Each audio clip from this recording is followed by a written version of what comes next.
Des arbres qui suscitent l'imagination ou bien encore des arbres qui œuvrent comme thérapie. Dans cette forêt des Yvelines, certains vont jusqu'à chercher le contact. On appelle cela se faire un bain de forêt.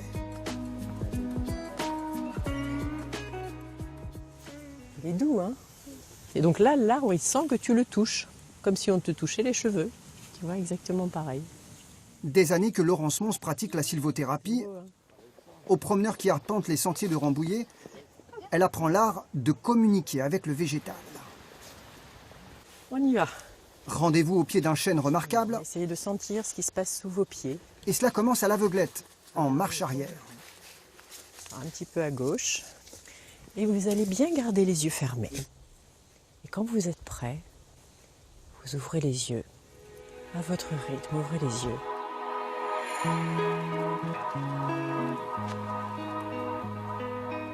Vous pouvez poser directement vos mains dessus et si vous prenez conscience de vos ressentis, eh bien vous allez sentir effectivement la vie à l'intérieur de lui. Moi déjà, loin, hein, à 15-20 mètres, on sentait déjà des picotements dans les mains, c'est que l'énergie est là. Des picotements. Ah, des picotements. Et plus on le fait, plus ça vient.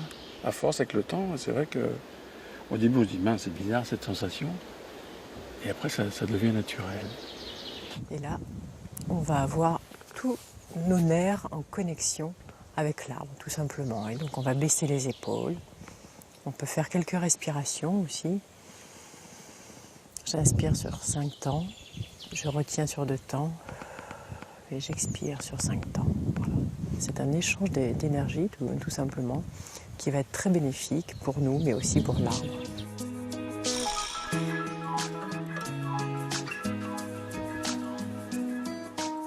Il a une énergie électromagnétique absolument incroyable et donc c'est de ça qu'on profite. Il n'y a rien d'ésotérique là-dedans.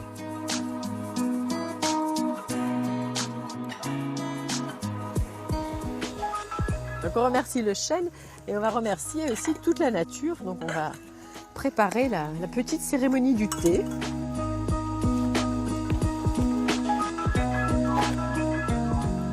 La première fois que Laurence m'a fait découvrir l'énergie, j'ai été repoussé. Et ça, faut le vivre, quoi. J'étais devant un hêtre avec d'autres collègues là, à vouloir essayer de capter l'énergie. J'étais à 3-4 mètres et j'ai reçu comme un grand coup de vent. Mais c'était très violent, quoi. Du coup, après, j'étais voir un pin sylvestre qui m'a happé. Lui, il m'a fait circuler beaucoup d'énergie. Certes, l'émotion est arrivée parce que c'est normal, c'est surprenant. Mais qu'est-ce que c'est bon! Et là, on se dit, oui, j'ai affaire à des êtres vivants. Moi qui suis hyper cartésien, très pragmatique, il en faut vraiment pour me scotcher. Et là, moi, j'étais scotché. Et des fois, ça va être un arbre qui va être effectivement tordu. Et la personne va vous dire, bah, cet arbre me correspond parce que c'est comme ça que je me sens.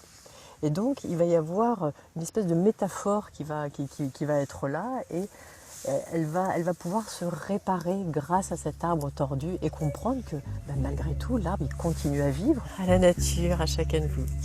Tching.